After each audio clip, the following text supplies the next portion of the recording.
Physical refining செய்யப்பட்ட SKM Poorna rice brand oil.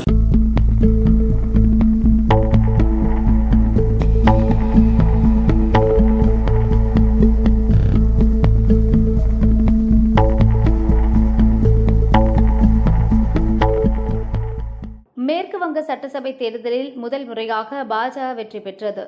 முதல்வராக அக்கட்சியைச் சேர்ந்த சுவேந்து அதிகாரி பதவியேற்றுக் கொண்டார். 80 தொகுதிகளை மட்டுமே கைப்பற்றி 15 ஆண்டு கால ஆட்சியை இழந்தது மம்தாவின் திரிணாமுல் காங்கிரஸ் கட்சி. அக்கட்சி சார்பில் சட்டசபை எதிர்க்கட்சித் தலைவராக சோபன் தேவ் சட்டோபாத்யாயா தேர்ந்தெடுக்கப்பட்டார். இதற்கான ஆதரவு கடிதம் சபாநாயகரிடம் வழங்கப்பட்டது. அதே சமயம் அந்த கடிதத்தில் இருந்த சில எம்எல்ஏக்களின் கையெழுத்துக்கள் போலியானவை என கண்டறியப்பட்டது.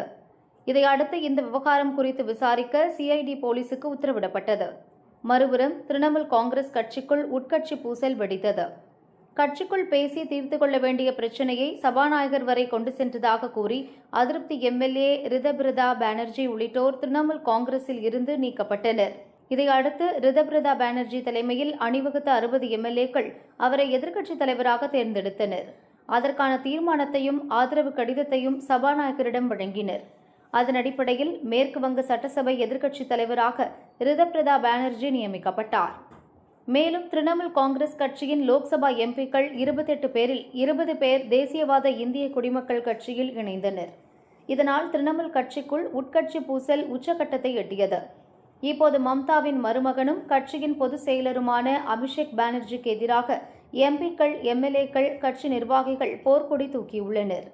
கட்சி பல துண்டுகளாக சிதறி கிடப்பதால் கட்சி யாருடைய கட்டுப்பாட்டில் இருக்கிறது என்றே தெரியவில்லை. இந்த சூழலில் திரிணாமுல் காங்கிரசின் 3 வங்கிக் கணக்குகளை பராமரிக்கும் தனியார் வங்கிக்கு அக்கட்சி மூத்த தலைவர் அருப் பிஸ்வாஸ் கடிதம் எழுதினார். அதில் கட்சியில் உட்கட்சி பூசல் நீடிக்கிறது, இது முடிவடையும் வரை கட்சியின் வங்கிக் கணக்குகளை முடக்கி வைக்க வேண்டும் என குறிப்பிட்டிருந்தார். இதைத் தொடர்ந்து திரிணாமுல் காங்கிரசின் 3 வங்கிக் கணக்குகள் அதிரடியாக முடக்கப்பட்டன. இந்த கணக்குகளில் 440 கோடி ரூபாய் இருப்பு உள்ளது குறிப்பிடத்தக்கது. தேர்தல் தோல்வி, MP MLAக்கள் போர்க்கொடி போன்றவற்றால் மன உளைச்சலில் உள்ள மம்தா கட்சியின் வங்கிக் கணக்குகளும் முடக்கப்பட்டுள்ளதால் விரக்தியில் இருப்பதாக கூறப்படுகிறது.